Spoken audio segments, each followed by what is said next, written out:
Yuk jadi bagian dari dakwah kami. Dukung operasional dakwah dan sosial kami, raih pahala amal jariah yang terus mengalir sampai hari kiamat. Assalamualaikum warahmatullahi wabarakatuh. Alhamdulillah, wassalatu wassalamu ala rasulillah. Segala puji dan puja kehadirat Allah subhanahu wa ta'ala, juga salawat dan taslim kepada Nabi besar Muhammad sallallahu alaihi wa ala alihi wa sahbihi wasallam.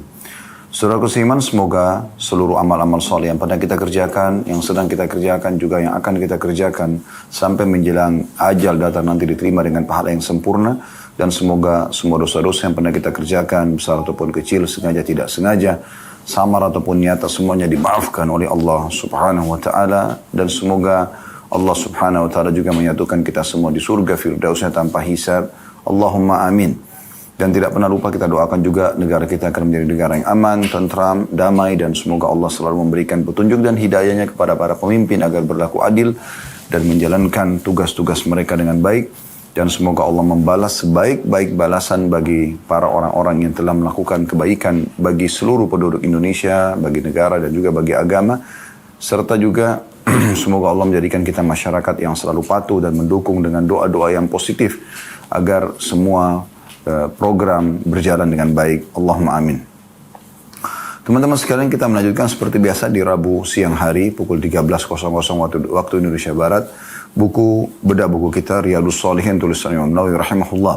Dan pada siang ini kita akan masuk ke bab 71 tentang bab tawadhu, merendah diri kepada orang-orang mukmin. Dalil pertama yang diangkat oleh Imam Nawawi rahimahullah adalah firman Allah subhanahu wa ta'ala dalam surah Asy-Syu'ara ayat 215 yang bunyinya, "Wakhfid janahaka liman ittaba'aka minal mu'minin." Wakhfid janahaka liman ittaba'aka minal mu'minin. Dan rendahkanlah dirimu terhadap orang-orang yang beriman yang mengikutimu. Baik teman-teman sekalian, seperti biasa setiap kali kita membahas sebuah bab baru, kami akan lebih dalam dulu memberikan penjelasan tentang masalah bab itu. Tawadhu, teman-teman sekalian, adalah bahasa Arab yang terjemahan bahasa Indonesia adalah merendah diri karena Allah subhanahu wa ta'ala. Jadi bukan menghinakan diri ya, tapi merendah. Artinya tidak menjadikan kelebihan yang sedang Allah subhanahu wa ta'ala berikan kepada kita, apakah itu kelebihan fisik, paras wajah, intinya tubuh, ciptaan kita di fisik. Kemudian juga kelebihan mungkin materi, ya, harta, kelebihan kedudukan, ya. Kemudian ya, jenjang pendidikan, titel, dan seterusnya. Bukan dijadikan sebagai ajang untuk sombong, tetapi justru makin membuat orang itu seperti padi. Makin berisi, maka makin menunduk. Artinya dia tidak jadikan sebagai ajang untuk sombong. Malah dia makin mendekatkan diri kepada Allah subhanahu wa ta'ala, makin dia membantu orang-orang lain, dia menyebarluaskan pengetahuan dan ilmu yang dia miliki sehingga bermanfaat. Nah, ini namanya tawadhu. Pernah ditanya Imam Hasan Basri rahimahullah pada saat ulama-ulama kota Basra ketemu. Pada saat itu kota Basra salah satu kota di Irak tentunya, dan dikenal Imam Hasan Basri adalah imam kota Basra, bahkan imam muslimin pada saat itu, atau ulama besar, pemimpin para ulama. Di masa itu mereka ada pertemuan khusus. Para ulama mereka berkumpul lalu mereka membahas masalah-masalah yang mereka anggap penting yang akhirnya bisa memberikan jawaban kepada umat pada saat umat bertanya. Dan kadang-kadang mereka membahas definisi yang mungkin definisi itu bagi sebagian orang-orang awam tidak penting. Mohon maaf. Tapi bagi para ulama penting. Dibahaslah pada saat itu tentang definisi tawadhu. Apa itu tawadhu? Hampir semua kalangan ulama yang hadir memberikan definisi yang mereka fahami. Tawadhu itu ini, tawadhu itu. Sampai akhirnya terakhir datang ke giliran Hasan Basri rahimahullah. Mereka mengatakan, sesungguhnya kami semua sudah menyampaikan pendapat kami. Tinggal Anda. Bagaimana pendapat Anda tentang tawadhu? Maka kata Hasan Basri rahimahullah, kalian sudah memberikan definisi yang cukup banyak. Tapi kalau kalian ingin mendengarkan dari aku, jangan kalian melihat seorang muslim pun di hadapan kalian, kecuali kalian menanamkan dalam diri kalian kalau dia lebih baik daripada kamu, atau daripada dirimu. Ini sebuah definisi yang sederhana dan langsung ya masuk ke poin bahasannya. Maksudnya, tawadhu adalah di saat kita melihat siapapun di depan kita, jangan pernah dianggap remeh. Jangan hanya karena misalnya paras wajahnya, postur tubuhnya, warna kulitnya, atau apa saja. Dari diri orang tersebut, kita anggap, ya, atau kita jatuhkan dia, atau kita menghina dia. Tapi kita menganggap dia lebih baik daripada kita. Kalau orang itu lebih tua, kita bisa menanamkan dalam diri kita, dia lebih tua, lebih banyak amal solehnya. Kalau dia lebih muda, kita mengatakan bahwasanya dia lebih muda, lebih sedikit dosanya. Sehingga kita selalu berada di sifat tawadhu'i. Nah, ini gambaran tentang judul kita. Dan ini bagian daripada akhlak yang mulia dalam Islam. Bagaimana seseorang makin tinggi titel akademiknya, makin melimpah hartanya, makin sempurna fisiknya, makin kelebihan yang cukup banyak, makin membuat dia merendah, makin membuat dia berbagi kepada orang lain, makin membuat dia berbaur dengan manusia, bersabar dengan gangguan-gangguan mereka. Nah, ini namanya tawadhu, ya. Dan ayat pertama tadi yang diangkat oleh Imam Nawawi rahimahullah adalah bagaimana perintah Allah Subhanahu wa taala kepada Nabi-Nya Muhammad sallallahu alaihi wasallam. Beliau sempurna secara fisik, paras wajah, ya, sempurna. Lebih tampan daripada Nabi Yusuf alaihissalam. Ya, badannya kekar, kuat. Allah SWT berikan setiap nabi-nabi kekuatan 10 orang laki-laki.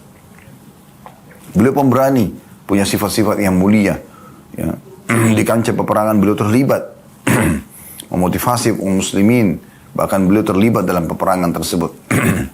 Kemudian juga beliau seorang nabi, bahkan pemimpin anak Adam. Bukan main-main ini, ya.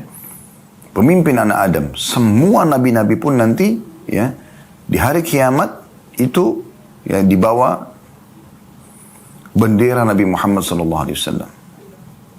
Beliau pemimpin anak Adam. Walaupun beliau lahir dari keturunan Nabi Adam AS, tapi beliau pemimpin anak Adam. Walaupun ayahnya Adam AS juga masuk di bawah naungan kepemimpinan Nabi SAW di sini. Makanya beliau mengatakan, saya adalah pemimpin anak Adam pada hari kiamat, dan tidak ada fakhr, tidak ada kesombongan dalam masalah itu. Kemudian juga beliau seorang raja. Ya. Beliau memiliki beberapa orang istri. Beliau memiliki keturunan. Beliau memiliki harta. Tapi tidak pernah ditemukan Nabi SAW sombong. Dan itu perintah Allah Subhanahu Wa Taala kepada Nabi Muhammad SAW. Tadi dalam surah Asy-Syu'ara ayat 215 yang artinya, dan rendahkanlah dirimu terhadap orang-orang yang beriman yang mengikutimu. Bukan justru sombong. Ya. Ada orang subhanallah diberikan sedikit jabatan, sedikit kelebihan paras wajah, postur tubuh, sudah luar biasa sombongnya. Melirik orang dengan menghina. Ya. Mohon maaf. Jadi sifat yang luar biasa yang Allah subhanahu wa ta'ala perintahkan Nabi-Nya Muhammad SAW ini juga diperintahkan kepada seluruh orang-orang beriman. Karena Nabi Muhammad SAW adalah suri tauladan. Ya. Begitu juga ayat selanjutnya dalam surah Al-Maidah 54. Allah subhanahu wa ta'ala berfirman, Ya ayuhalladzina amanu man yartadda minkum an dini fasawfa ya'ti Allahu biqaumin yuhibbuhum wa yuhibbunu adillatin 'alal mu'minina 'izzatin 'alal kafirin. Al-ayah. Artinya, wahai orang-orang beriman, barang siapa di antara kalian yang murtad atau keluar dari agamanya, maka kelak Allah akan ganti itu. Allah akan datangkan satu kaum. Jadi kalau satu orang murtad, Allah akan datangkan kaum. Kaum itu 3 orang ke atas. Yang Allah mencintai mereka dan mereka pun mencintai Allah. Yang bersifat lemah lembut terhadap orang-orang beriman. Dan juga mereka bersifat tegas terhadap orang-orang kafir. Ambil di sini saksi bahasanya adalah berlemah lembut. Ya, merendah sesama orang-orang beriman. Jadi kalau ayat tadi Asy-Syu'ara 215 perintah Allah Subhanahu wa taala kepada Nabi-Nya Muhammad SAW merendah kepada orang-orang beriman, maka surah Al-Maidah memerintahkan umumnya kaum muslimin untuk merendah dengan orang-orang mukminin juga. Kemudian juga diangkat selanjutnya surah Al-Hujurat ayat 13. Ya. Merendah ini penjelasannya juga masalah merendah itu bagaimana orang berbaur dengan orang lain. Walaupun beda jenjang ekonominya, ya, akademiknya dan seterusnya. Dalam surah Al-Hujurat ayat 13 Allah berfirman, Ya ayuhan nasu inna khalaqnakum min dzakarin wa untha wa ja'alnakum syu'uban wa qabaila lita'arafu inna akramakum 'indallahi atqakum. Al-ayah. Sampai situ saksi bahasan diangkat oleh Imam Nawawi, ya. Makanya kita tidak lanjutkan ayatnya karena sesuai dengan apa yang tertera di sini. Wahai sekalian manusia, Sesungguhnya kami telah menciptakan kalian dari seorang laki-laki dan seorang perempuan, kemudian kami jadikan kalian berbangsa-bangsa dan bersuku-suku agar kalian saling kenal mengenal. Sesungguhnya yang paling mulia di antara kalian di sisi Allah adalah orang yang paling bertakwa. Orang yang paling bertakwa. Jadi di sini Allah Subhanahu wa taala menyuruh kita untuk saling kenal mengenal. Tidak boleh sombong, ya. Siapa saja boleh kita kenal. Siapa saja boleh kita berinteraksi selama bukan maksiat kepada Allah Subhanahu wa taala. Maka sama terbuka. Nabi SAW mengucapkan salam kepada kaum laki-laki, kaum wanita, pada anak-anak. Bahkan beliau terkenal sangat rahim, ya, sangat penyayang. Beliau kalau datang di Madinah, maka beliau dikerumuni oleh anak-anak kecil. Sampai-sampai ada yang bergantung pada paha beliau, kiri kanan, ada yang bergantung di pundak beliau, ada di tangan kiri kanan beliau. Sampai-sampai kalau sudah tidak mampu lagi beliau menampung anak-anak kecil itu, beliau mengatakan kepada para sahabat, bantulah aku untuk memuliakan anak-anak ini. Maka ini contoh dari Nabi SAW yang sangat baik itu. Dan juga Allah Subhanahu wa taala diangkat juga dari selanjutnya surah An-Najm ayat 32. Menyuruh kita agar jangan memuji-muji diri kita sendiri. Kita berusaha, kita beristihad, kita berikan yang terbaik. Udah, selebihnya Allah Subhanahu wa taala yang menilai itu. Jadi tidak perlu kita menilai diri kita. Saya dan saya, aku dan aku, itu tidak ada dalam Islam. Tidak perlu. Tunjukkan kualitasmu, berikan manfaat kepada orang lain, maka itu sudah cukup. Ya. Sebagaimana Allah sebutkan dalam surah An-Najm ayat 32. Fala tuzakku anfusakum huwa a'lamu biman ittaqa. Dan janganlah kalian mengatakan diri kalian suci. Dia lebih mengetahui tentang orang yang bertakwa. Pernah di zaman Nabi SAW ada dua orang. Yang satu mengatakan, yang satu ini mengingatkan. Atau pernah disebutkan dalam sebuah riwayat ya. Mohon maaf, kemungkinan di masa Nabi atau di masa yang sebelum kita. Tapi yang jelas disebutkan dalam sebuah riwayat sahih ada dua orang. Yang satu mengatakan, yang satu beriman dan mengatakan kepada yang satunya lagi gitu. Dia mengatakan, kamu bertakwalah kepada Allah. Jadi si A berkata kepada si B, bertakwalah kepada Allah. Ya. Dan begini dan begitulah. Tapi rupanya si B ini selalu cuek saja. Akhirnya karena jengkel si A ini dia mengatakan, demi Allah kau tidak akan diampuni oleh Allah. Karena dia bersumpah atas nama Allah, maka turun firman Allah Subhanahu wa taala mengatakan, Allah berfirman kepada nabinya, ya, siapa orang ini berani-beraninya melangkahiku? Dia berani bersumpah atas nama Allah kalau si fulan tidak akan diampuni. Maka Allah mengatakan, ketahuilah aku telah mengampuni si fulan yang telah berbuat dosa tadi, dan aku telah hancurkan amalmu. Orang yang justru memvonis orang lain tidak bisa diampuni. Kenapa? Kenapa kita harus memvonis orang lain?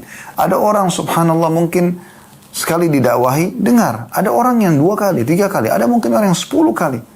Baru bisa dia terima. Itu hidayah di tangan Allah Subhanahu wa taala. Kita tidak boleh langsung memvonis orang hanya karena apa yang kita sampaikan lalu orang masih belum bisa menerima. Walaupun itu masalah-masalah yang sangat vital, misalnya kasus ya sholat, dia tidak sholat misalnya. Ya. Tetap aja kita sampaikan dengan baik-baik. Fir'aun saja yang sudah jelas-jelas mengaku sebagai Tuhan, dia mengatakan ana rabbukumul a'la kepada penduduk Mesir. Aku adalah Tuhan kalian yang paling tinggi. Allah berkata kepada Musa dan Harun alaihi wassalatu wassalam, idhaba ila fir'auna wa qul lahu qawlan layyinan la'allahu yatadhakkara aw yakhsha. Pergilah kalian berdua kepada Fir'aun, ucapkanlah perkataan yang layyin, yang lembut, yang baik. Semoga saja dia ingat.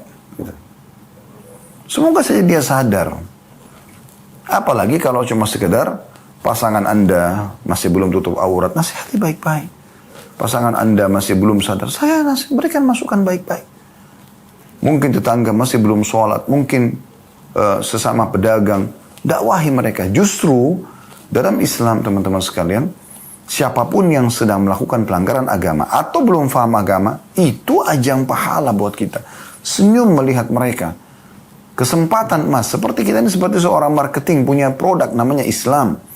Kapan kita berhasil menggolkan, tanda kutip sini ya, kita membuat orang lain meraih Islam itu, masuk dalam Islam, atau mereka mau mengamalkan Islam itu, maka aman saja. Ya, dia akan, begitu dia amalkan, kita akan panen pahalanya. Kita akan mendapatkan keamanan ya dari sisi panen pahalanya. kita akan panen pahala. Jadi jangan justru begitu ketemu orang yang kita lihat pertama adalah kekurangannya, sehingga yang kita tahu adalah kekurangan orang lain saja. Kekurangan orang lain, pelanggaran orang lain justru ajang pahala buat kita. Begitu Islam mengajarkan. Selanjutnya beliau mengangkat juga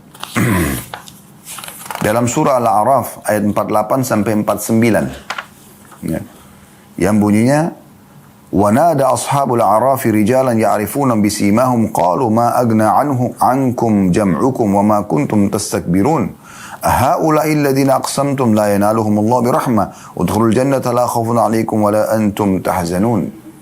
Yang artinya, dan orang-orang di atas A'raf atau tempat yang tinggi, tertinggi di surga, menyeru orang-orang dalam kurung pemuka-pemuka orang kafir yang mereka kenal dengan tanda-tandanya dengan mengatakan, harta yang kalian kumpulkan dan apa yang kalian sombongkan itu tidak ada manfaatnya bagi kalian. Orang-orang di atas A'raf bertanya kepada penghuni neraka, itukah orang-orang yang kalian telah bersumpah bahwa mereka tidak akan mendapat rahmat Allah? Kemudian orang beriman itu mengatakan atau dikatakan, masuklah ke dalam surga, tidak ada kekhawatiran terhadap kalian dan tidak pula kalian bersedih hati. Nah, ini tentang keadaan nanti pada hari kiamat ya. Intinya teman-teman sekalian, kita dianjurkan untuk tidak boleh menghinakan orang lain. Kita dianjurkan untuk merendah, ya, untuk menghormati orang lain.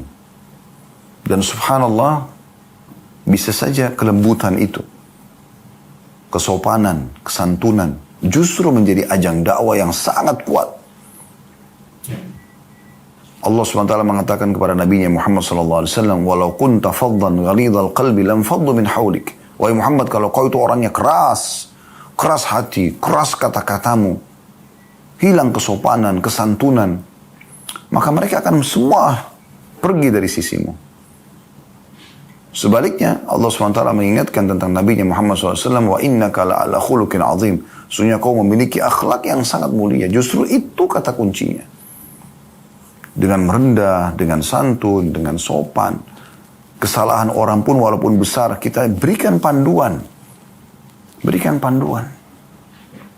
Saya mendengarkan sebuah kisah di Syria. Pernah terjadi ada beberapa orang da'i masuk ke dalam sebuah diskotik. Saya tidak mengatakan ini adalah sebuah hal yang positif ya. Tapi ini ijtihad yang dilakukan oleh orang itu. Tapi saya ingin mengambil sebuah pelajaran dan itu dari ujung akhir kisahnya. Mereka 3 orang, anak-anak muda mengatakan, coba kita pamit kepada pemilik diskotik ini untuk dimatikan dulu musiknya. Di dalamnya banyak muslimin. Kita mau dakwah, kemudian kita keluar. Mereka sepakat, mereka izin dan diizinkan, subhanallah, kuasa Allah. Lalu mulailah 3 orang ini mendatangi setiap orang di situ, menasihati mereka dengan baik. Salah satunya, ada 1 orang badannya besar, lagi mabuk. Begitu didekati oleh salah satu dai ini, dia pecahin botol khamernya, minuman kerasnya. Tapi dai ini tenang aja, biasa saja. Kemudian dia mengatakan, diberikan kesempatan dia bicara, dia mau apa nih? Dia mau menyerang, dia mau memukul, dia mau berkata-kata, silakan saja. Pada saat itu subhanallah, dia mengatakan sambil menangis orang itu, kalian ini tidak membiarkan kami. Di jalanan kalian mengejar kami, ya di rumah-rumah kami kalian juga menasihatin kami. Sekarang kalian datang juga ke tempat kami ini. Maka dai ini dengan sederhana mengatakan, wahai saudaraku, apa yang sedang kau pegang ini, khamar, juga pernah diminum oleh para sahabat Nabi. Mereka juga pernah minum, tapi mungkin berbeda jenis saja. Mereka juga minum khamar itu. Tapi mereka bertaubat. Ada di antara mereka yang pernah minum dan mereka bertaubat. Maka kenapa tidak taubat? Kenapa tidak meninggalkan? Dan kenapa tidak ganti dengan minuman yang dihalalkan? Maka orang itu pun menundukkan kepalanya dan akhirnya tangannya dirangkul oleh dai tersebut lalu dibawa ke masjid. Dan alhamdulillah semenjak itu taubat. Jadi kita bisa lihat subhanallah kelemah lembutan, ya, kesalahan orang pun walaupun fatal dirangkul dengan kebaikan. Dan itulah dakwah. Itulah dakwah. Kalau ada seorang yang mengaku dai tapi kasar, ya, keras, tidak jelas arahnya. Mohon maaf. Maka mungkin tidak akan didengar oleh orang-orang. Apalagi cuma mencari-cari kesalahan orang lain. Ada begitu banyak dan tersebar di medsos, sibuk. Menyerang dai ini, menyerang bapak itu, menyerang ibu ini, menyerang keluarga itu, menyerang pemimpin negara. Tidak jelas. Akhi, saudaraku. Islam ini adalah agama yang mulia. Sampaikan dia. Sampaikan dengan baik. Walaupun orang itu pelanggar, ahli maksiat, justru disitulah dakwah disampaikan. Kalau semua orang sudah baik, lalu kita mau panen pahala dari mana? Itu kesempatan. Makanya Allah SWT mengatakan tadi, walau kunta faddan ghalidhal qalbi lam faddu min hawlik. Wahai Muhammad, kalau kau keras hatimu, keras lisanmu, sikapmu tidak santun, maka mereka semua akan pergi darimu. Maka penuhlah kasih sayang, ya. Penuhlah kedewasaan dan kebijaksanaan dalam menyampaikan dakwah ini. Baik, kita masuk teman-teman sekalian ke hadis-hadis yang disampaikan oleh Imam Nawawi rahimahullah. Hadis pertama, hadis nomor 607. Dari awal kita belajar berbunyi dari Iyad bin Himar radhiyallahu anhu, dia mengatakan Rasulullah sallallahu alaihi wasallam bersabda, "Innallaha auha ilayya an tawadhu hatta la yafkhara ahadun ala ahad wa la yabghi ahadun ala ahad." Riwayat Muslim. Terjemahannya, sungguhnya Allah mewahyukan kepadaku. Secara khusus Allah memerintahkan sebagai pencipta langit dan bumi ini kepada kita semua, hendaklah kalian saling bersikap tawadhu, merendah. Hingga tidak ada orang yang bersikap sombong terhadap yang lain dan tidak ada orang yang berbuat zalim kepada orang lain. Jadi ternyata kata kunci supaya tidak ada kezaliman, tidak ada kejahatan, tidak ada kriminal, justru tawadhu. Saling merendah. Dari hadis ini kita ambil pelajaran. Yang pertama, kedudukan tawadhu itu sendiri. Sampai Allah subhanahu wa ta'ala mewahyukan secara khusus kepada Nabi Muhammad sallallahu alaihi wasallam masalah ini. Kemudian, yang kedua, tawadhu akan menghilangkan sifat sombong. Dan sombong dimurkahi oleh Allah. Sampai kata Nabi SAW, tidak akan masuk surga orang yang dalam hatinya ada seperti biji sawi dari kesombongan. Yadkhulul jannata man kana fi qalbihi mithqala dzarratin min kibr. Ya. Maka hilang sifat sombong. Allah murka dengan sifat sombong. Manusia juga tidak suka dengan orang sombong. Gak nyaman bermuamalah dengan orang sombong. Tapi kalau orang merendah, apalagi kita tahu ternyata titelnya orang ini tinggi, ternyata dia kaya, ternyata dia tampan atau cantik, ternyata dia dari keluarga yang terhormat, tapi dia santun, dia sopan, kita jadi tertarik untuk bermuamalah sama dia, ya. Tidak membuat jabatannya, hartanya dan segala macam membuat dia akhirnya ya sombong. Ini faedah yang kedua. Artinya tawadhu akan menghilangkan sifat sombong. Yang ketiga, tawadhu akan menghilangkan sifat zalim. Zalim artinya tidak memberikan hak orang lain atau mengambil hak orang lain. Ada hak orang lain kita tidak berikan, kita zalim. Atau ada hak orang lain yang kita ambil, zalim. Tidak boleh.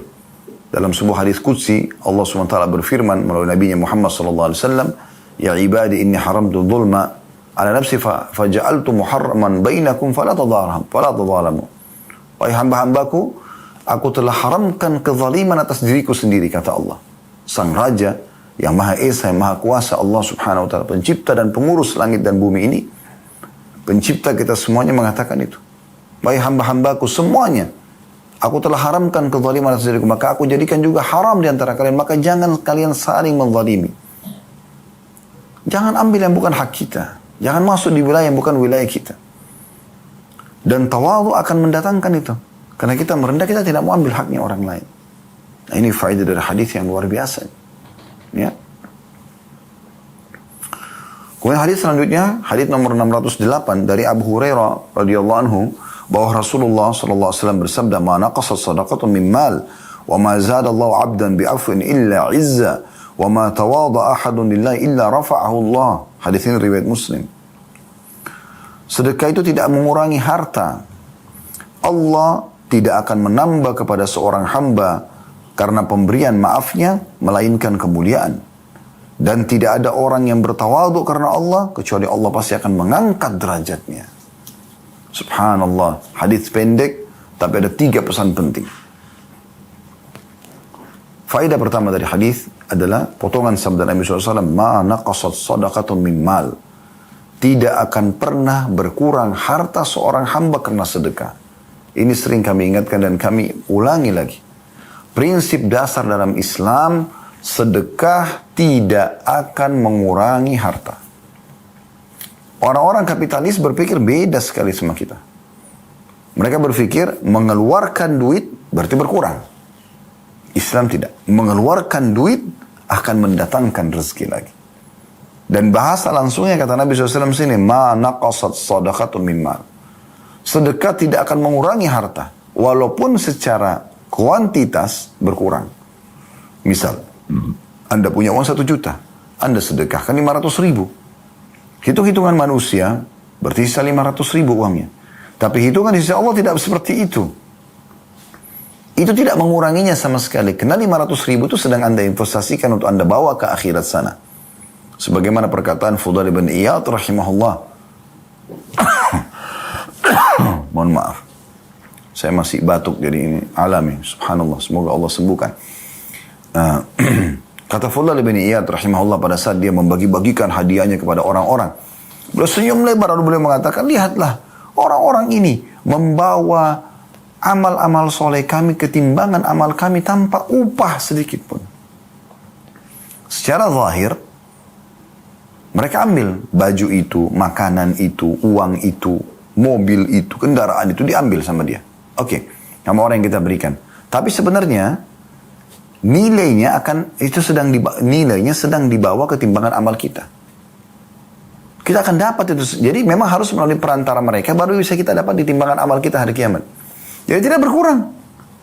Justru sebaliknya, apa yang kita sedekahkan tadi di akhirat kita akan dapat nilainya dan di dunia kita akan dapat gantinya. Allah SWT mengatakan dalam Al-Quran, "Man ja'a bil hasanati falahu asyru amsalihha." Siapa yang melakukan satu kebaikan, Allah akan lipat gandakan balasannya menjadi 10 kali lipat. Allah akan berikan balasannya. Tidak mungkin orang sedekah Allah tidak ganti, mustahil. Itu yang disebutkan dalam hadis Bukhari. Kata Nabi SAW, kalau tiba di pagi hari, ya, setiap tiba pagi hari, anak Adam, ya, atau setiap pagi hari, atau setiap pagi lah tepatnya, setiap pagi hari, yang anak Adam hidup padanya, ya, kecuali ada malaikat Allah turunkan 2. Yang satu mengatakan, ya Allah lapangkan rezeki orang yang bersedekah. Sedekah akan didapatkan 2 malaikat itu, lapang rezeki. Dan yang satu mengatakan, ya Allah binasakan, hancurkan orang yang bakhil. Dan kata Ibnu Hajar rahimahullah, maksudnya di sini adalah hancurkan jiwanya, dirinya, dan hancurkan hartanya. Begitulah Islam mengajarkan. Sedekah, pakai resep ini. Mau kaya, mau sehat, mau keluar dari permasalahan Anda, ya, mau lebih bahagia, sedekah. Itu kuncinya. Kata Nabi SAW, as-sadaqatu tudfi'u ghadabur Rabb. Sedekah akan menghilangkan murkahnya Allah. Wa tadfu an mitati su, dan bisa menolak mati yang buruk. Jadi luar biasa, ya. Faedah-faedah sedekah itu sangat banyak. Anda bisa kembali ke surah Al-Baqarah surah nomor 2 ayat 261 sampai 274. Ini sudah pernah kita bacakan, ya, tentang keutamaan sedekah itu sendiri. Dari sedekah, kunci kaya, kunci bahagia, solusi dari permasalahan sedekah. Kemudian yang kedua, pesan Nabi SAW ini faedah yang kedua dari hadis, wa ma zadallahu 'abdan bi'afwin wa ma zadallahu 'abdan bi'afwin illa izza. Dan tidak akan menambah kepada seorang hamba karena pemberian maafnya melainkan kemuliaan. Ini lagi satu resep dalam Islam yang luar biasa. Gak ada Anda temukan di komunitas manapun kecuali muslimin ini. Maafkan, maafkan. Kata Nabi SAW, tidak akan pernah menambah sifat maafnya seseorang kecuali kemuliaan. Mulia di sisi Allah, mulia di sisi manusia itu sendiri. Dan aman dari dendam, aman dari dengki, aman dari gengsi, aman semua. Ada orang buat salah, datang maafin saya. Ya silakan, saya sudah maafkan. Raih pahala Allah, raih juga hatinya orang itu. Semua orang buat salah, gitu kan? Semua orang buat salah, tidak ada masalah. Jangan bilang, oh tapi kan saya sudah pernah disakiti. Nah, tidak penting itu. Itu kan pembersihan. Semua yang pernah terjadi dalam hidup kita, saudaraku seiman, akan menjadi pembersihan dosa kita. Apa masalahnya? Maafkan.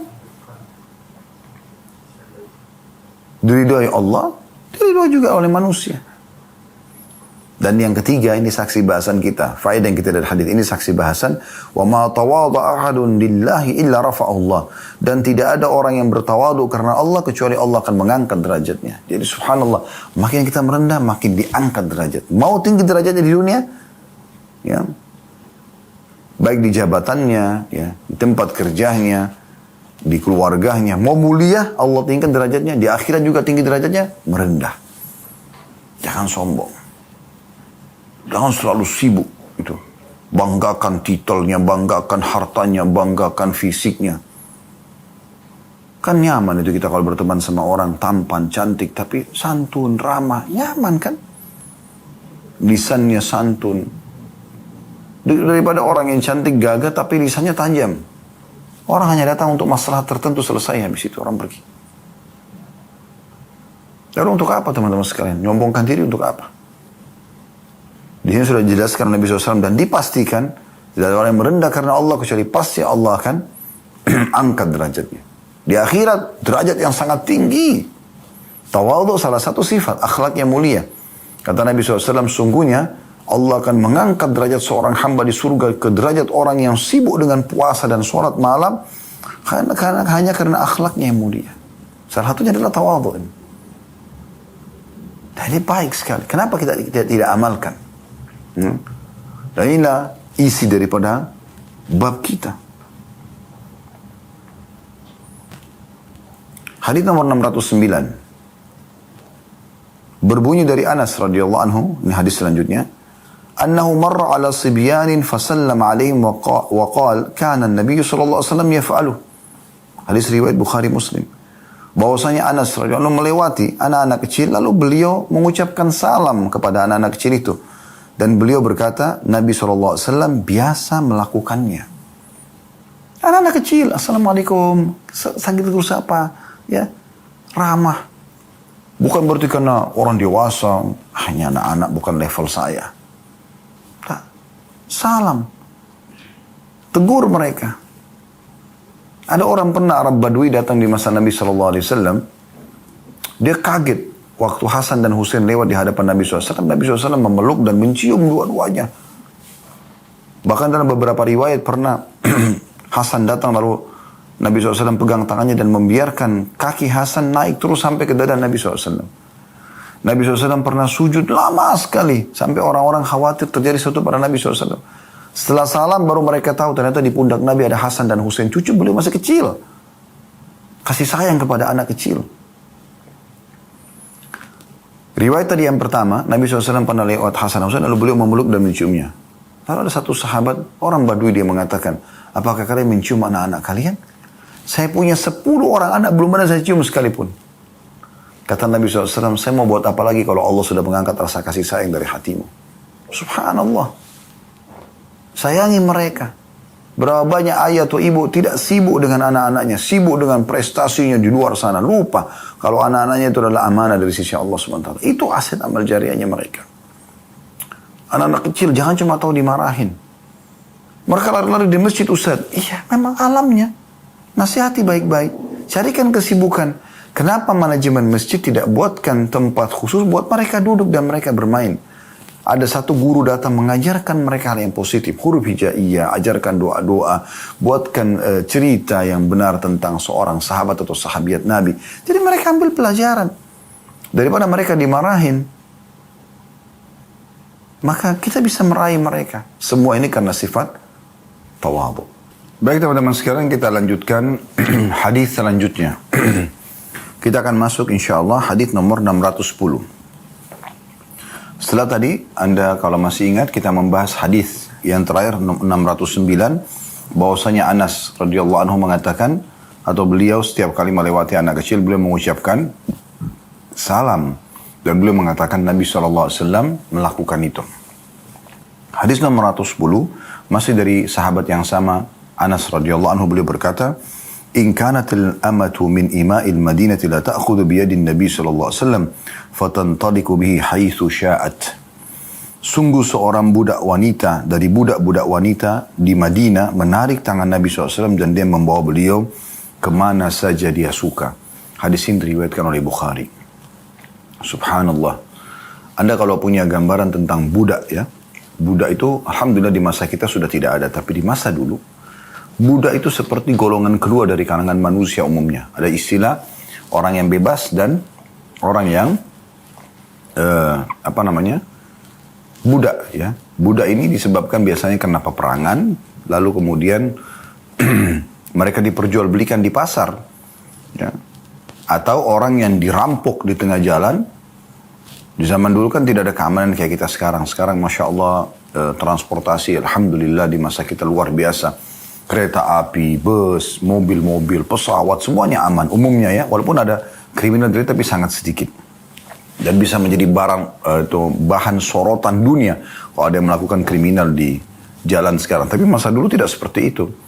Mungkin Anda pergi dari satu kota ke kota lain, di tengah jalan tiba-tiba ada perampok datang, mengambil seluruh harta Anda, lalu kemudian Anda ditawan dan Anda dibawa ke pasar budak, lalu dijual, lalu tiba-tiba Anda sudah jadi budak statusnya.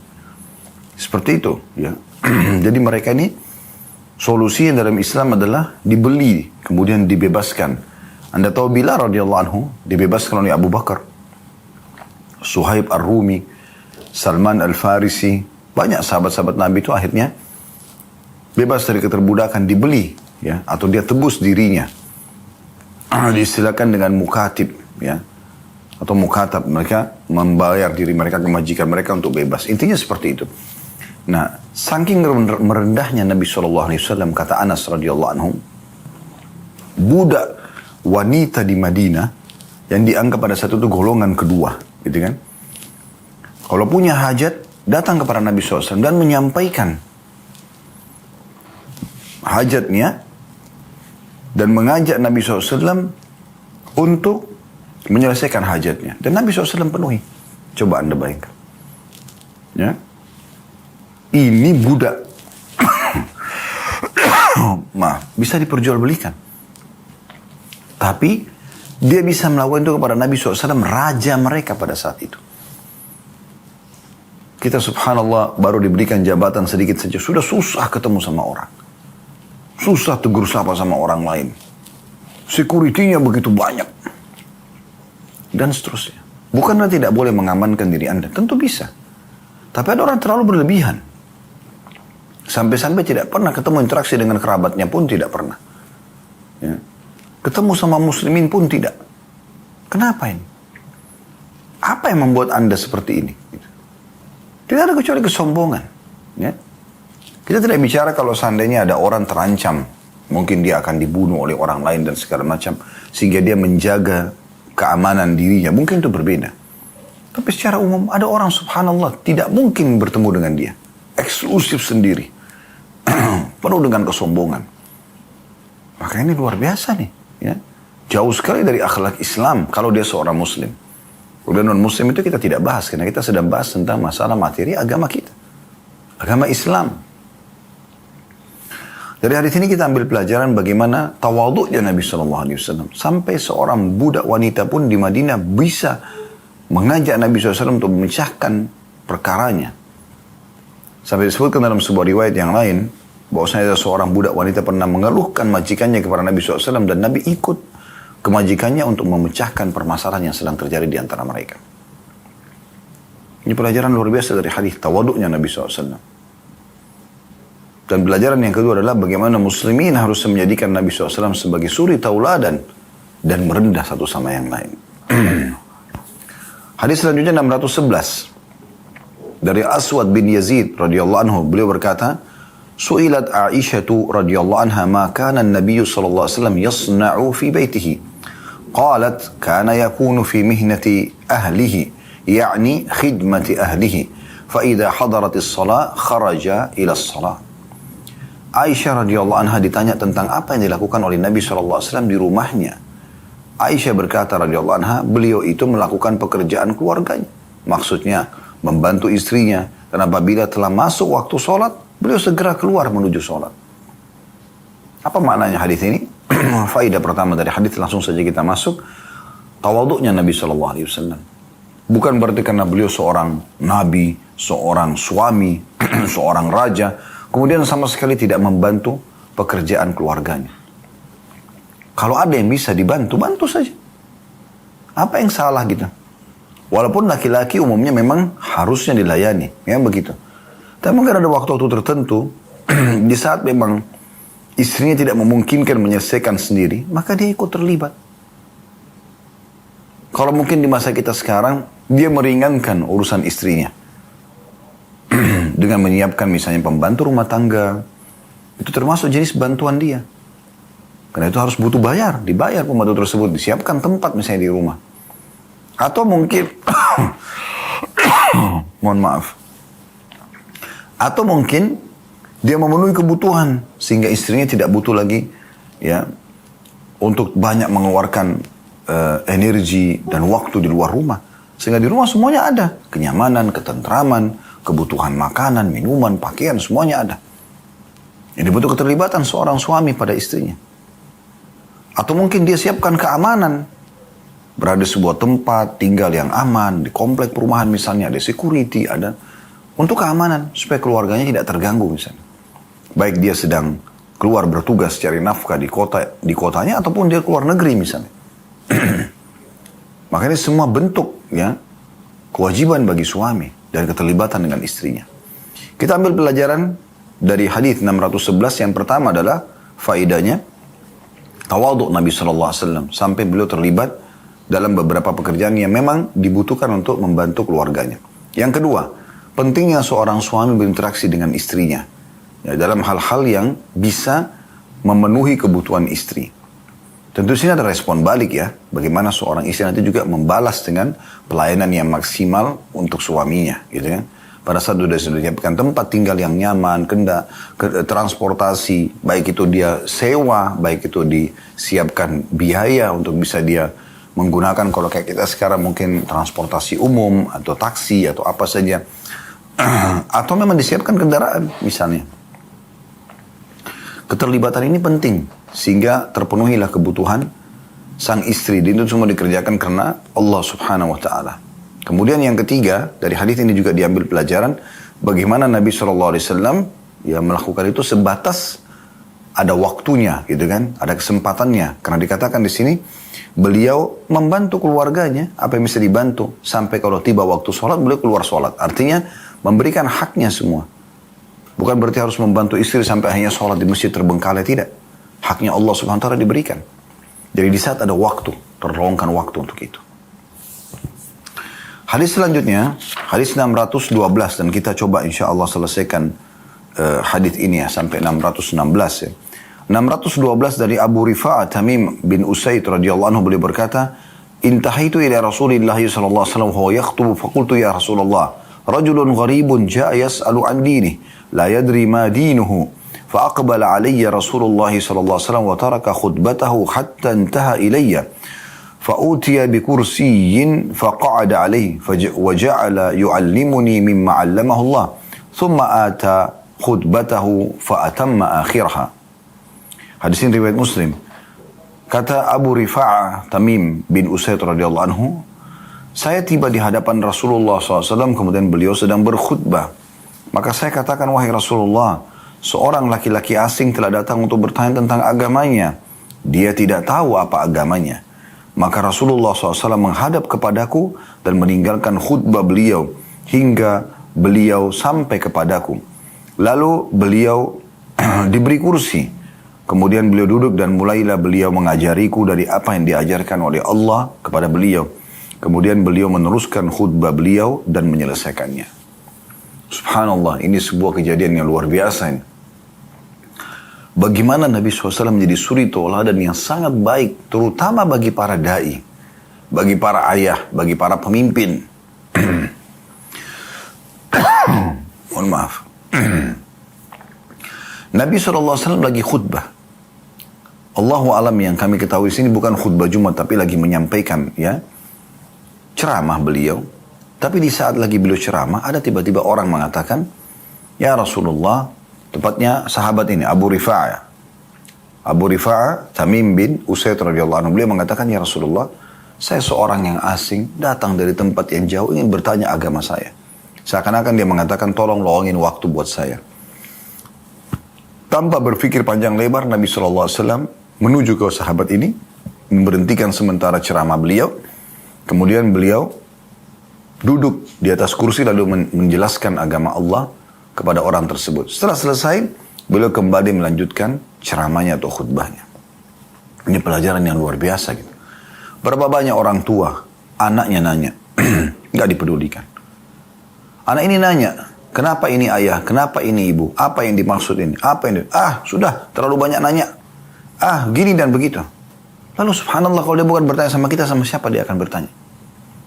Nanti kalau dia sudah bertanya kepada orang yang salah, kemudian diberikan pendidikan yang salah, lalu kemudian Anda baru menyesal pada saat itu, kenapa bukan Anda yang luangkan waktu? Peduli terhadap anak-anak kita. Peduli terhadap orang-orang di sekitar kita. Peduli kepada orang-orang yang masih jauh dari agama. Jangan dimusuhi mereka. Mereka bukan dimusuhi, mereka mad'u. Orang yang harus didakwahi. Disampaikan pada mereka tentang agama yang mulia ini. Dari hadis ini kita ambil pelajaran bagaimana sifat tawaduknya Nabi SAW. Luar biasa beliau merendah. Kemudian yang kedua, pentingnya menjawab kebutuhan belajar agama orang lain. Dan ini harus menjadi skala prioritas. Ya. Siapa yang bertanya tentang agama, jawab selama Anda punya ilmunya. Luangkan waktu untuk itu. Jadikan dia sebagai ajang pahala kita. Kemudian yang ketiga, bolehnya memberhentikan ceramah untuk menyelesaikan satu hajat, kemudian melanjutkan ceramah tersebut. Tapi tentu di sini bukan khutbah Jumat, karena khutbah Jumat itu biasanya berlanjut ya. Ini adalah ceramah atau khutbah secara umum. Agar bisa lebih menjelaskan. Imam Syafi'i rahimahullah memiliki seorang murid yang biasa dulu di belakang. Karena orangnya merasa dirinya tidak bisa memahami secepat orang-orang lain gitu. Imam Syafi'i rahimahullah tahu masalah itu. Maka beliau datangi orang tersebut setelah selesai pengajian, lalu beliau jelaskan lagi. Sampai orang itu mengatakan, wahai imam, gak masalah, jangan Anda luangkan waktu seperti ini. Kata beliau, tidak masalah, sampai kau faham. Jadi begitu pentingnya menanamkan agama kepada orang lain, dan menyampaikan agama Allah ini. Dan orang-orang yang berilmu, saudaraku seiman, Anda punya ilmu, walaupun Anda punya ilmu di bidang itu saja, di salah satu bab dari bab-bab bahasan agama ini, maka sudah cukup Allah akan minta pertanggungjawabannya pada hari kiamat tentang ilmunya. Apakah dia sudah amalkan atau tidak. Kita disebutkan dalam hadis tidak akan beranjak kaki seorang hamba pada hari kiamat sampai ditanya 4 diantaranya adalah ilmunya. Apakah dia sudah mengamalkan atau belum. Mengajarkan ke orang lain. Hadis selanjutnya. Mohon maaf ya. Batuk ini subhanallah. Hadis nomor 613 dari Anas radhiyallahu anhu. Anna Rasulullah sallallahu alaihi wasallam kana idza akala ta'aman la'iqa asabi'ahu thalath. Qala idza saqatat luqmatu ahadikum falyumit anha al-adha waliyakulha wa la yadha'ha lisyaitan wa amara an tuslata al-qas'a qala fa innakum la tadruna fi ayyi ta'amikumul barakah. Bahwa apabila Rasulullah SAW memakan makanan, beliau menjilati jari-jari beliau yang 3 itu. Ada penjelasan footnote nomor 493 di bawah. 3 jari adalah ibu jari, telunjuk, dan jari tengah. Ini yang beliau pakai makan. Ya. Ngambil makan dengan 3 jari ini. Al-Khattabi berkata, orang-orang yang hati mereka telah rusak oleh sikap bermewah-mewah, mencela perbuatan ini, dan memandangnya buruk. Seakan-akan mereka tidak mengetahui bahwa makanan yang menempel pada jari-jari adalah bagian dari makanan yang mereka santap. Mengapa sebagian darinya dianggap jorok, padahal hanya perlu mengisapnya dengan bagian dalam bibir, tidak lebih. Orang yang berakal memastikan bahwa hal itu tidak bermasalah. Seseorang mungkin memasukkan jarinya ke dalam mulutnya dan menggosoknya, dan seseorang pun memandangnya jorok. Maksudnya adalah, sikap Nabi SAW menjilati jari beliau selepas makan. Sisa-sisa makanan yang ada di jari-jari itu. Anas berkata, Nabi SAW bersabda, apabila satu suapan salah seorang di antara kalian terjatuh, maka hendaklah dia membuang bagian yang kotor dan memakan sisanya. Dan jangan membiarkan sedikit pun untuk syaitan. Dan beliau memerintahkan agar nampan juga dijilati atau dibersihkan. Beliau bersabda, Karena sungguhnya kalian tidak mengetahui di bagian mana dari makanan kalian itu mengandung keberkahan. Hadis ini diriwayatkan oleh Muslim. Imam An-Nawawi rahimahullah masukkan hadis ini dalam bab tawadhu, bab ke-71 ini. Karena memang beliau melihat ini adalah bagian daripada tawadhu. Ya, tidak mubadzir dengan makanan. Penyampaian Anas radhiyallahu anhu tentang bagaimana sikap Nabi SAW kalau beliau selepas makan dengan menggunakan 3 jari beliau, ibu jari, jari telunjuk dan jari tengah, beliau menjilatinya, ya, supaya tidak mubadzir sisa makanan itu. Jadi itu bukan aib sebagaimana Khattabi tadi bahasakan. Ada sebagian orang menganggap ini, jorok nih, masa tangannya harus dijilati. Padahal sebenarnya Al-Khattabi mengatakan tidak ada bedanya antara makanan di jari telunjuk, di jari yang dia pakai makan, dengan yang dia pegang di nampan itu sendiri. Mungkin kalau orang sekarang pakai sendok juga, yang ada sisa di sendoknya dijilati, dimakan. Itu juga bagian daripada rezeki Allah subhanahu wa ta'ala. Ya. Dan Nabi SAW memastikan, kalau makanan itu jatuh, jangan pernah biarkan sedikit pun buat syaitan. Selama dia bukan cairan, makanan kering, mungkin jatuh di keramik, masih bersih. Kenapa harus dibuang? Apalagi di rumah Anda sendiri. Itu kotor, itu jorok. Subhanallah, dari mana kotor dan joroknya? Gitu. Nabi SAW mengingatkan itu. Karena syaitan bisa saja menggoda orang untuk membuang-buang makanan supaya dia mengambil makanan tersebut. Makanya Nabi bilang jangan biarkan sedikit pun buat syaitan. Dan Nabi SAW juga menganjurkan agar membersihkan piring. Kalau makan, ambil sesuai dengan porsi yang kita perkirakan akan habis. Dan makan sampai habis. Jangan biarkan sedikit pun untuk syaitan. Ini gambaran globalnya hadis. Kita ambil pelajaran. Pelajaran pertama dari hadis, sunnah Nabi SAW makan dengan tangan. Kemudian juga masuk dalam sunnah Nabi SAW adalah menjilati tangan yang bekas, yang ada bekas makanan padanya. Dan Nabi SAW menggunakan 3 jari ini. Jari ibu jari, telunjuk dan jari tengah. Ya, 3. Jadi tidak semuanya dipakai, tapi 3 jari saja. Orang juga bisa kalau pakai sendok kan dengan 3 jari itu, ya, bisa dipakai. Pelajaran yang kedua dari hadis, ya. Anjuran agar makanan yang jatuh untuk diambil kembali. Dan ini sama sekali tidak masuk dalam istilah jorok. Dan ini masuk dalam bab tawadhu oleh Imam Nawawi rahimahullah. Beliau masukkan dalam bab tawadhu. Jadi tidak menghina rezeki Allah subhanahu wa ta'ala. Diambil kembali, dibersihkan. Yang kotor dihilang. Kalau cairan mungkin sudah tidak memungkinkan, itu berbeda. Atau makanan seperti jelly atau makanan yang mungkin melekat padanya banyak kotoran. Mungkin tidak memungkinkan, ya. Atau agar-agar sejenisnya, itu mungkin agak sulit, itu mungkin tidak masalah. Tapi kalau makanan itu masih bersih, kerupuk, potongan daging, nasi yang tertumpah dari piring, yang masih bisa diambil dan dibersihkan, apalagi lantainya bersih, ya, tidak ada masalah. Ya. Maka ini sebaiknya jangan dibiarkan. Jadi, anjuran untuk mengambil makanan, ya, yang jatuh dan tidak boleh membiarkannya buat syaitan. Ini menandakan syaitan juga mengambil makanan anak Adam, ya. Dan pelajaran yang terakhir adalah juga termasuk dianjurkan agar membersihkan wadah yang digunakan untuk makan. Membersihkan wadah yang digunakan untuk makan, ya. Jadi makanya tadi saya bilang, kalau Anda ambil makanan, Anda ambil secukupnya. Jangan berlebihan. 3 hadis yang tersisa. Hadis nomor 614 dari Abu Hurairah radhiyallahu anhu dari Nabi SAW, beliau bersabda, "Ma ba'athallahu nabiyyan illa ra'al ganam, qala ashabu wa ant." Faqala na'am kuntu ar'aha ala qararita li ahli Makkah. Hadis ini riwayat Bukhari. Allah tidak mengutus seorang nabi melainkan dia pernah mengembala kambing. Para sahabat bertanya, "Engkau juga ya Rasulullah?" Beliau menjawab, "Iya. Aku pun mengembalanya dengan upah beberapa keping peser dirham milik penduduk Mekah." Ya, hadis ini sudah pernah kita sebutkan sebenarnya sebelumnya, ya. Tapi Imam Nawawi masukkan lagi di sini dalam bab tawadhu karena memang Nabi SAW tidak merasa itu penghinaan dari profesi beliau sebagai penggembala kambing. Dan beliau memastikan semua nabi-nabi pernah menggembala kambing. Dengan hikmah-hikmah tentunya, ya. Di antara hikmahnya adalah orang kalau membawa gembalan kambing di padang pasir atau di padang rumput yang luas, dia punya banyak waktu karena kambing biasanya makan cukup lama. Dia punya banyak waktu untuk bertafakur, melihat ciptaan langit, ya. Itu hal yang luar biasa karena bertafakur ini adalah salah satu ibadah di sisi Allah Subhanahu wa taala. Maka Beliau mengatakan tidak ada seorang nabi pun kecuali pasti pernah menggembala kambing. Dan pada saat itu sahabat lalu bertanya, ya Rasulullah, Anda juga? Kata Nabi SAW, ya saya juga.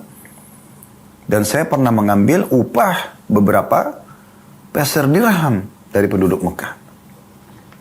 Pelajaran pertama dari hadis, semua nabi-nabi pernah menggembala kambing dengan hikmah dari Allah Subhanahu Wa Taala. Pelajaran kedua, bagaimana tawaduknya Nabi SAW. Beliau tidak malu mengatakan, ya saya juga.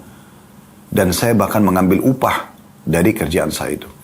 Pelajaran ketiga, bolehnya mengambil upah dari hasil jeripaya kerja kita, selama itu bukan pekerjaan yang haram. Dua hadis yang tersisa, 615 dan 616. 615-nya berbunyi, dari Abu Hurairah radhiyallahu anhu dari Nabi SAW, beliau bersabda, "Lau du'itu ila qura'in au dhira'in la ajabtu, walau uhdiya ilayya dhira'un au qura'un la qabiltu." Hadis ini riwayat Bukhari. Seandainya aku diundang untuk makan qura', ada 400 footnote nomor 495 di bawah, ya, yaitu daging yang terletak antara lutut dan betis hewan, itu diistilahkan dengan qura', ya. Seandainya aku diundang untuk makan qura' atau pergelangan, niscaya aku akan hadir. Dan seandainya aku dihadiahi pergelangan atau qura', hewan sembelihan, maksudnya tadi daging yang ada di antara dua tulang, paha, lutut dan betis, ya, niscaya aku akan terima. Penyampaian Nabi SAW ini mengandung makna tawadhu, yaitu bagaimana Nabi SAW tidak menolak panggilan orang siapapun, undangan, ya.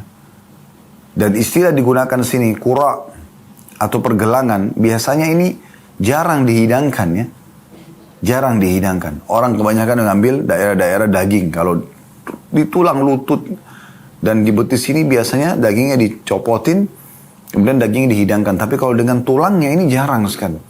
Maknanya apa? Walaupun seperti itu saja, tulang pun dihidangkan, dan aku diundang, aku tetap akan menjawab undangan tersebut. Jadi saking luar biasanya merendahnya beliau sallallahu alaihi wasallam. Ya, semoga Allah mudahkan kita bisa mengamalkan ini, sifat yang luar biasa gitu. Pelajaran pertama dari hadis bagaimana sifat tawaduk Nabi SAW, dan beliau menjadi suri tauladan yang paling tepat dalam masalah ini. Yang kedua, adanya anjuran untuk menjawab undangan kaum muslimin, makan walaupun itu makan sederhana, dalam hal menjawab undangan seorang muslim dan membahagiakan hatinya. Sebagaimana juga dalam hadis Nabi SAW dikatakan, salah satu hak muslim terhadap muslim adalah menjawab undangannya. Juga dalam hadis yang lain kata Nabi SAW, termasuk amal yang paling Allah cintai adalah memasukkan kegembiraan dalam hati seorang muslim. Kemudian yang ketiga, bolehnya menghidangkan apa saja yang kita mampu untuk tamu. Ya. Istilah perkataan Nabi SAW, walaupun aku diundang untuk makan, untuk mencicipi pergelangan tulang, maka tetap aku akan datang. Artinya kalau orang cuma mampu itu dia hidangkan apa yang dia mampu.